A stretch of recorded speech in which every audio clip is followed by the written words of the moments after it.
Good day! Ako nga pala si Raymark, ang Ads Manager ni ProvideTech.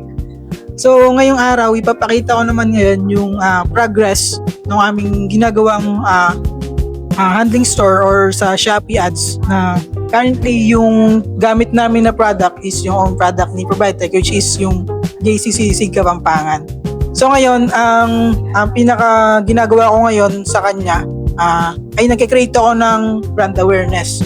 So kasi bago pa lang yung store sa Shopee, hindi pa siya talaga fully trust ng mga customers natin. So ang ginagawa natin ngayon is mag-create muna tayo ng trust or brand awareness sa ating mga customer. So nauna, ang naging key factor dito is ayun, kung mapapansin natin is naggumamit tayo ng Shopee Ads, and currently 1 lang yung ROAS niya kasi wala pang masyadong orders o reviews, kasi ayun yung pinagkakatiwalaan ng mga customers. Kapag nakita nila na mayroon ng reviews, maraming reviews, 5 stars, and marami na ding mga orders, so ayun yung nagiging key factor para mas tumaas or dumami yung orders natin or sales.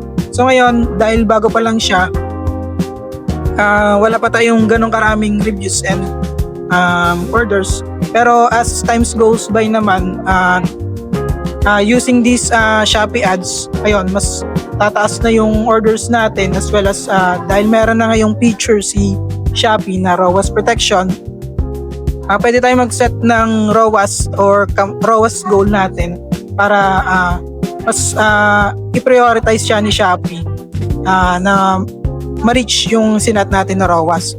So for this campaign, meron tayong 11.8k impression, pero ang ginastos lang natin dito is 500 pesos.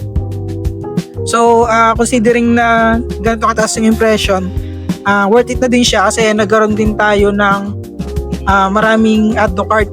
So kung mapapansin natin, marami siyang add to cart, pero yung sales natin medyo mababa pa kasi gaya na nasabi ko kanina, mababa pa yung trust nila pagdating sa ating products. So ayun, ang isa din sa gagawin namin para mas mapataas pa yung kanyang sales, mag-upload tayo ng different contents or videos dito sa ating Shopee para mas makapag-create tayo ng brand awareness sa ating mga customers. So ayun lang, ayun, tuloy lang yung paggawa namin ng contents, daily postings, para mas tangkilikin siya or mas makita siya ng mga customers natin at mas tumaas na din yung sales niya sa pagdating ng future.